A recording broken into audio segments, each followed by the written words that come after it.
नमस्कार दोस्तों, स्वागत है आपका अपने YouTube channel vision let's crack UPSC पे। दोस्तों आज हम जो बात करने वाले हैं 14 जून 2023 का जो करंट अफेयर है उसके बारे में पढ़ने वाले हैं। दोस्तों 11 क्वेश्चन आपके एग्जाम के पॉइंट ऑफ व्यू से एकदम महत्वपूर्ण है, सारे एग्जाम की खोपड़ी में छेद करने वाले हैं। मतलब 11 जून 2023 का जो करंट अफेयर है दोस्तों, एग्जाम के पॉइंट ऑफ व्यू से एकदम सारे क्वेश्चन महत्वपूर्ण है और आपकी तैयारी को बेहतरीन करने में एकदम महत्वपूर्ण भूमिका निभाने वाले हैं। तो यहाँ पे दोस्तों 14 जून 2023 का करंट अफेयर हम यहाँ पे पढ़ने वाले हैं। तो देखते हैं कि यदि आपको क्लास की पीडीएफ चाहिए तो पीडीएफ हमारे Telegram channel vision let's crack UPSC के नाम से है दोस्तों, उसको ज्वाइन कर सकते हो। साथ ही दोस्तों इसका टेलीग्राम चैनल का लिंक आपको वीडियो के डिस्क्रिप्शन बॉक्स में भी मिल जाएगा, वहां से भी आप दोस्तों इस क्लास की पीडीएफ डाउनलोड कर सकते हो। साथ ही आप फेसबुक और इंस्टाग्राम पर भी हमें फॉलो कर सकते हो नवीनतम अपडेट के लिए। तो आज हम 14 जून 2023 का जो करंट अफेयर पढ़ने हैं तो मोटिवेशन लाइन के साथ इसको स्टार्ट करते हैं। तो कई जीत बाकी है, कई हार बाकी है, अभी तो जिंदगी का सार बाकी है। कई जीत बाकी है, कई हार बाकी है, अभी तो जिंदगी का सार बाकी है। यहाँ से चले हैं नई मंजिल के लिए, यह तो एक पन्ना है, अभी तो पूरी किताब बाकी है। दोस्तों अभी तक मतलब हमने एक पन्ना पढ़ा है, मतलब अभी तो हमें पूरी एक किताब अपने ऊपर लिखनी है जिसमें हमारे जो लक्ष्य है निर्धारित है या फिर हमने जो सफलताएं अर्जित की है उनका एक पूरी यहाँ पे हमें एक पूरी किताब बनानी है। मतलब कई जीत बाकी है, कई हार बाकी है, अभी तो जिंदगी का सार बाकी है। यहाँ से चले हैं नई मंजिल के लिए, यह तो एक पन्ना था, अभी तो पूरी किताब बाकी है। इसी मोटिवेशन लाइन के साथ दोस्तों हमारा पहला क्वेश्चन यहाँ पे है। हाल ही में बीएसएफ के नए महानिदेशक की नए के पद पर किसे नियुक्त किया गया है। मतलब दोस्तों बॉर्डर सिक्योरिटी फोर्स बीएसएफ की बात हो रही है यहाँ पे। सीमा सुरक्षा बल की बात हो रही है दोस्तों, यहाँ पे सीमा सुरक्षा बल बीएसएफ के नए महानिदेशक किन्हें बनाया गया। तो ऑप्शन देखते हैं, अजीत कुमार, अजय लांबा, नितिन अग्रवाल और पंकज सिंह। तो दोस्तों यहाँ पे राइट आंसर क्या है, सी अर्थात नितिन अग्रवाल जी को यहाँ पे क्या बनाया गया है, BSF border security force BSF के क्या बनाया गया दोस्तों, महानिदेशक बनाया गया है। तो बीएसएफ के बारे में बात कर लेते हैं। इसकी स्थापना कब होती है दोस्तों, 1 दिसंबर 1965 को बीएसएफ की स्थापना होती है। कब होती है, बीएसएफ की स्थापना 1 दिसंबर 1965 को बीएसएफ की स्थापना होती है। और साथ ही नितिन जी का जो कार्यकाल है, नितिन अग्रवाल जी का, उनका कार्यकाल 2026 तक इनका कार्यकाल यहाँ पे होने वाला है।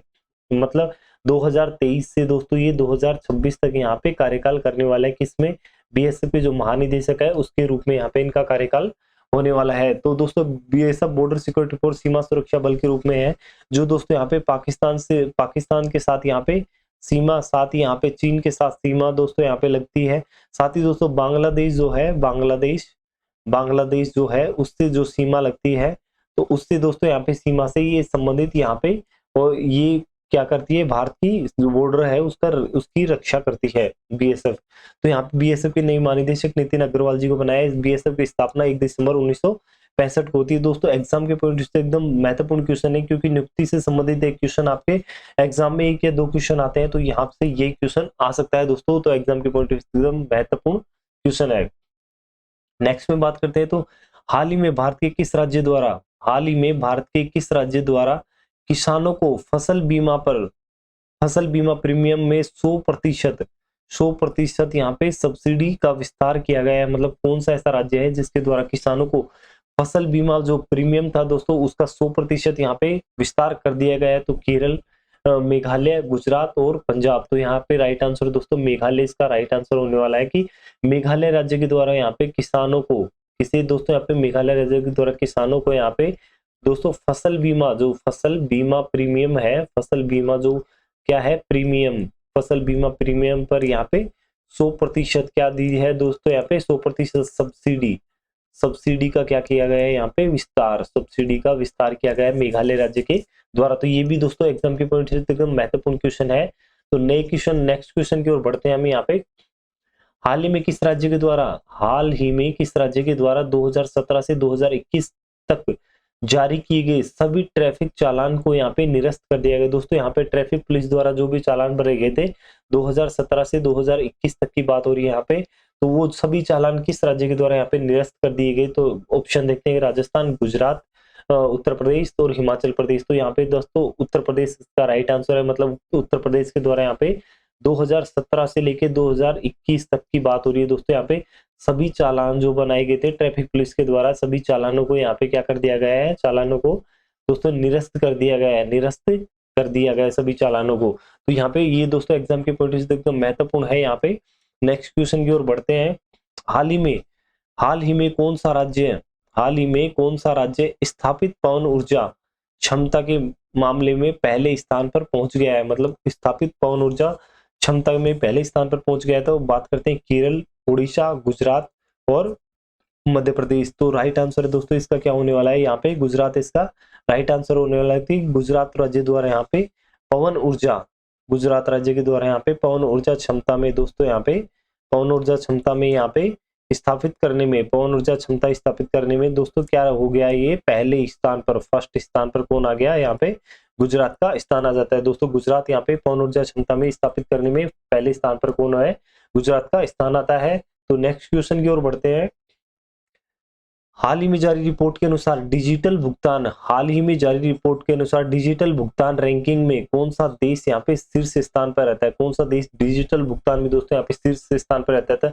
तो बात कर लेते हैं ये रिपोर्ट किसकी जारी होती है, रिपोर्ट माई गवर्नमेंट इंडिया दोस्तों। यहाँ पे माई गवर्नमेंट इंडिया के द्वारा ये क्या की जाती है, रिपोर्ट जारी की जाती है, जिसमें डिजिटल भुगतान रैंकिंग में कौन सा देश शीर्ष स्थान पर रहा।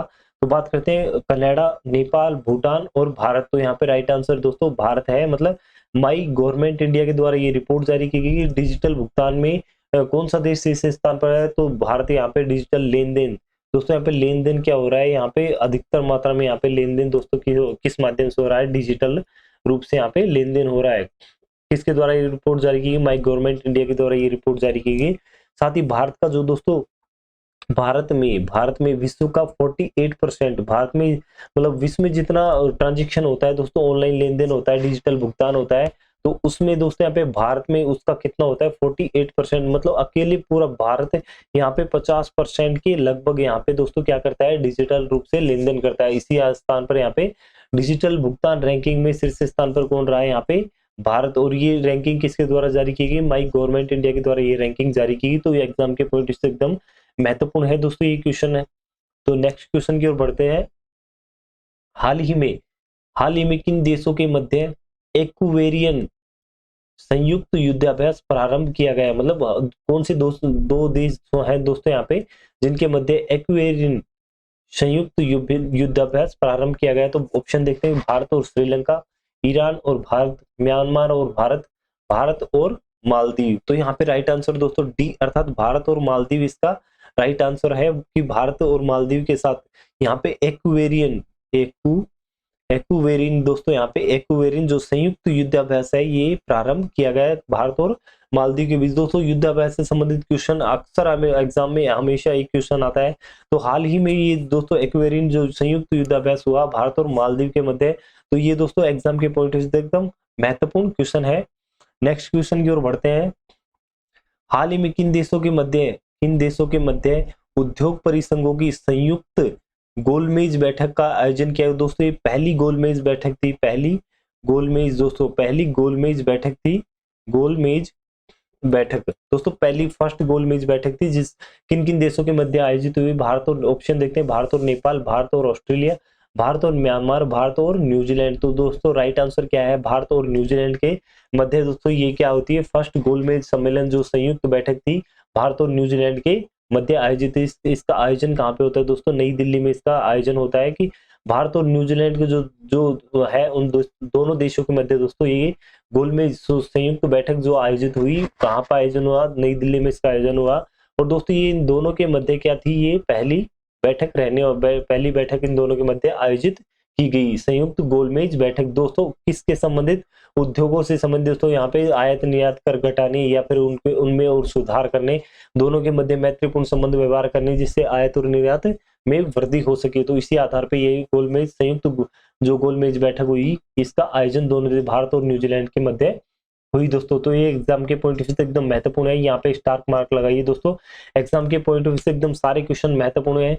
यदि इस क्लास की पीडीएफ आपको प्राप्त करनी है तो दोस्तों आप हमारा Telegram channel vision let's crack UPSC के नाम से उसको ज्वाइन कर सकते हो। साथ ही फेसबुक और इंस्टाग्राम पर भी हमें फॉलो कर सकते हो दोस्तों। यदि आपको टेलीग्राम चैनल का लिंक आपको वीडियो के डिस्क्रिप्शन में बॉक्स में मिल जाएगा, जहां से, या फिर आप टेलीग्राम में जाके सर्च कर सकते हो विजन लैट्स क्रैक यूपीएससी के नाम से टेलीग्राम को, तो वहां से इस क्लास की पीडीएफ साथ ही और भी अन्य इन्फॉर्मेशन टॉपिक्स वहां पे मिल जाएंगे। साथ ही नोट्स वगैरह आपको क्लास से संबंधित वहां पे मिलते रहेंगे दोस्तों।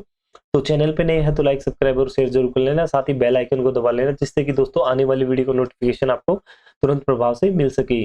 नेक्स्ट क्वेश्चन की ओर बढ़ते तो यहाँ पे हाल ही में जारी सिपरी रिपोर्ट 2023 में विश्व में सर्वाधिक परमाणु शस्त्र की किस देश के पास है दोस्तों। यहाँ सिपरी की रिपोर्ट है, सिपरी की ईयर बुक जो होती है द्विवार्षिक होती है, द्विवार्षिक रिपोर्ट जारी की जाती है किसके द्वारा, यहाँ पे सिपरी के द्वारा। यहाँ पे 2023 की बात हो रही है। यहाँ पे विश्व में सर्वाधिक परमाणु शस्त्र किसके पास है, यहाँ पे ऑप्शन देखते हैं ईरान, जापान, रूस और अमेरिका। तो यहाँ पे राइट आंसर रूस दोस्तों, इसका राइट आंसर क्या है रूस।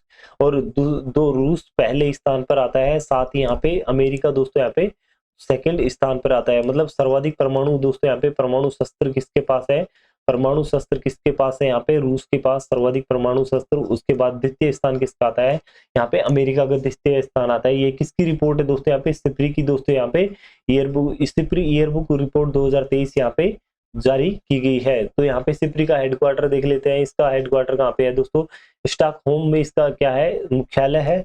और इसकी स्थापना कब होती है, 1966 में सिपरी की स्थापना होती है दोस्तों। तो यहाँ पे हमने देखा कि सिपरी रिपोर्ट द्विवार्षिक आयोजित होती है। 2023 में ये रिपोर्ट जारी की गई, जिसमें विश्व में सर्वाधिक परमाणु शस्त्र किस देश के पास है, तो रूस के पास पहला स्थान रूस का आता है, दूसरा स्थान दोस्तों यहाँ पे अमेरिका का आता है। तो यहाँ पे ये क्वेश्चन एग्जाम की पॉइंट से एकदम महत्वपूर्ण है, तो यहाँ पे स्टार मार्क लगा सकते हो। तो वैसे तो लगभग सभी क्वेश्चन आपके एग्जाम की पॉइंट से एकदम महत्वपूर्ण है, लेकिन ये सिपरी की रिपोर्ट दोस्तों यहाँ पे परमाणु शस्त्रों से संबंधित है। नेक्स्ट क्वेश्चन बात करते हैं, हाल ही में फीफा अंडर 20 विश्व कप 2023 की विजेता टीम कौन सी रही है। फीफा अंडर 20 की बात हो रही है यहाँ पे दोस्तों, फीफा की अंडर 20 विश्व कप 2023 विजेता टीम कौन सी रही है। तो ऑप्शन देखते हैं इटली, अर्जेंटीना, ईरान और उरुग्वे। तो यहाँ पे राइट आंसर डी, अर्थात दोस्तों यहाँ पे उरुग्वे इसका राइट आंसर हो जाती है कि विजेता टीम कौन रहती है, उरुग्वे रहती है। और साथ ही उपविजेता टीम कौन रहती है दोस्तों, यहाँ पे उपविजेता टीम इटली यहाँ पे उपविजेता रहती है। साथ ही दोस्तों ये इनके मध्य इटली और दोस्तों इटली वर्सेस उरुग्वे की टीमों के मध्य यहाँ पे क्या होता है, फाइनल दो होता है। फीफा कौन सा आता है, फीफा अंडर 20 फाइनल दोस्तों किनके मध्य, इटली और उरुग्वे के मध्य आयोजित होता है 2023 वाला। तो यहाँ पे बात करते हैं कि उरुग्वे यहाँ पे पहले जो है वो विजेता रहता है, और साथ ही इटली यहाँ पे उपविजेता रहता है। इसका आयोजन दोस्तों कहाँ पे होता है, अर्जेंटीना में इसका आयोजन होता है। फीफा अंडर 20 विश्व कप 2023 का आयोजन कहाँ पे होता है, अर्जेंटीना में इसका आयोजन होता है। उरुग्वे यहाँ पे विजेता टीम, और साथ ही इटली दोस्तों यहाँ पे उपविजेता टीम रहती है। तो यहाँ पे एग्जाम के पॉइंट से महत्वपूर्ण है, खेल से संबंधित क्वेश्चन है, तो यहाँ पे स्टार मार्क लगा सकते हो आप। नेक्स्ट क्वेश्चन की बढ़ते हैं, तो हाल ही में किसने ITTF world open tennis championship 2023 में पुरुष एकल का खिताब अपने नाम किया है। मतलब दोस्तों ITTF world open tennis championship 2023 में पुरुष एकल का खिताब अपने नाम किसने किया है। यहाँ पे ऑप्शन देखते हैं, जॉर्ज मेरी, फैन जेडाक, नोवाक जोकोविक, क्रिस्टलिना जॉर्ज। तो यहाँ पे राइट आंसर डी, अर्थात फैन जेडाक यहाँ पे इसके राइट आंसर है। मतलब इसने ITTF world open tennis championship 2023 दोस्तों यहाँ पे 2023 दोस्तों यहाँ पे क्या है, पुरुष एकल का यहाँ पे खिताब इन्होंने जीता है फैन जेडाक के द्वारा। तो ये एग्जाम के पॉइंट ऑफ व्यू से एकदम महत्वपूर्ण क्वेश्चन है, यहाँ पे स्टार लगाइए दोस्तों। यहाँ पे नेक्स्ट क्वेश्चन की ओर बढ़ते हैं, तो हाल ही में मतलब 11 क्वेश्चन दोस्तों, अंतिम क्वेश्चन है हमारा। हाल ही में स्पेयर द एयर शीर्षक रिपोर्ट के अनुसार भारत का सबसे प्रदूषित शहर कौन सा है। प्रदूषित शहर की बात करते हैं तो बेंगलुरु, हैदराबाद, भिवानी और चेन्नई। तो यहाँ पे राइट आंसर ए, अर्थात बेंगलुरु इसका राइट आंसर होने वाला है दोस्तों। बेंगलुरु किसकी रिपोर्ट है, स्पेयर द एयर शीर्षक रिपोर्ट दोस्तों यहाँ पे किसके भारत का सबसे प्रदूषित शहरों की सूची में यहाँ पे बेंगलुरु को यहाँ पे काउंट किया गया है। इसका प्रकाशन दोस्तों कौन करता है? स्पेयर द एयर शीर्षक रिपोर्ट, इसका प्रकाशन कौन करता है? बात करते हैं तो प्रकाशन कौन करता है यहाँ पे ग्रीन, दोस्तों green peas India, green peas India के द्वारा यहाँ पे ग्रीन पीस इंडिया के द्वारा इसका क्या किया जाता है? प्रकाशन किया जाता है, जिसमें स्पेयर द एयर शीर्षक रिपोर्ट 2023 में प्रदूषित शहरों में बेंगलुरु यहाँ पे पहले स्थान पर आता है। साथ ही बात करते हैं इसका हेडक्वार्टर किसका दोस्तों? यहाँ पे green peas India, green peas India दोस्तों यहाँ पे ये प्रकाशन किसके द्वारा? ग्रीन पीस इंडिया के द्वारा किया जाता है। भारत में इसका हेडक्वार्टर कहाँ पे है? बेंगलुरु में। और दोस्तों प्रदूषित शहर भी क्या है दोस्तों? बेंगलुरु। जब इसका विश्व में हेडक्वार्टर की बात करते हैं तो विश्व स्तर पर एम्स्टर्डम में दोस्तों यहाँ पे एम्स्टर्डम में इसका विश्व स्तर पर यहाँ पे क्या है? मुख्यालय है। साथ ही भारत में मुख्यालय कहाँ पे है? जो दोस्तों बेंगलुरु में है। और दोस्तों प्रदूषित शहरों की सूची में स्पेयर द एयर शीर्षक रिपोर्ट में दोस्तों पहले स्थान पर प्रदूषित शहरों में दोस्तों बेंगलुरु का क्या आता है? नाम आता है। यहाँ पे प्रदूषित शहरों में बेंगलुरु का नाम आता है। और बेंगलुरु में ही दोस्तों यहाँ पे ग्रीन पीस इंडिया का यहाँ पे हेडक्वार्टर है। और ये रिपोर्ट स्पेयर द एयर शीर्षक रिपोर्ट भी दोस्तों यहाँ पे ग्रीन पीस इंडिया के द्वारा क्या की जाती है? यहाँ पे जारी की जाती है। तो दोस्तों ये 11 क्वेश्चन थे। एग्जाम के पॉइंट ऑफ व्यू से एकदम सारे क्वेश्चन महत्वपूर्ण है। मैंने यहाँ पे स्टार मार्क आपके द्वारा लगवाए हैं, क्योंकि यहाँ पे ये एग्जाम के पॉइंट ऑफ व्यू से एकदम महत्वपूर्ण है। सितारों वाली क्लास है दोस्तों, तो सितारे तो लगना संभव है यहाँ पे। तो एग्जाम के पॉइंट ऑफ व्यू से सारे क्वेश्चन महत्वपूर्ण है। साथ ही दोस्तों चैनल पे नए हैं तो लाइक, सब्सक्राइब और शेयर जरूर कर लेना, बेल आइकन को दबा लेना। और दोस्तों यहाँ पे करंट अफेयर से संबंधित रोजाना आपके रेगुलर क्लासेस यहाँ पे होती है, जिससे करंट का एक भी क्वेश्चन आपके यहाँ पे बाहर नहीं जाएगा दोस्तों। तो एग्जाम के पॉइंट ऑफ व्यू महत्वपूर्ण है सारे क्वेश्चंस। तो दोस्तों आशा करता हूँ आपको क्लास अच्छी लगी होगी। साथ ही दोस्तों चैनल पे नए हैं तो लाइक, सब्सक्राइब और शेयर तो बनता है दोस्तों। और साथ ही बेल आइकन को दोस्तों दबा लेना, जिससे कि रेगुलर यहाँ पे क्लासेस जैसे ही अपडेट होती है या अपलोड होती है तो आपको दोस्तों इसका नोटिफिकेशन मिल जाए, तो आपकी एक भी क्लास इससे मिस ना हो पाए। और इसी आधार पे दोस्तों हम नई क्लास में नए मोटिवेशन लाइन के साथ और नई करंट अफेयर के टॉपिक के साथ मिलते हैं। तब तक के लिए धन्यवाद। जय हिंद दोस्तों। और दोस्तों पीडीएफ प्राप्त करनी है तो टेलीग्राम चैनल को ज्वाइन आज ही कर लीजिए, जिससे आपको वहां से इस क्लास की पीडीएफ मिल जाएगी एज इट इज दोस्तों। तो नई करंट अफेयर के टॉपिक के साथ मिलते हैं नई क्लास में। तब तक के लिए धन्यवाद। जय हिंद दोस्तों।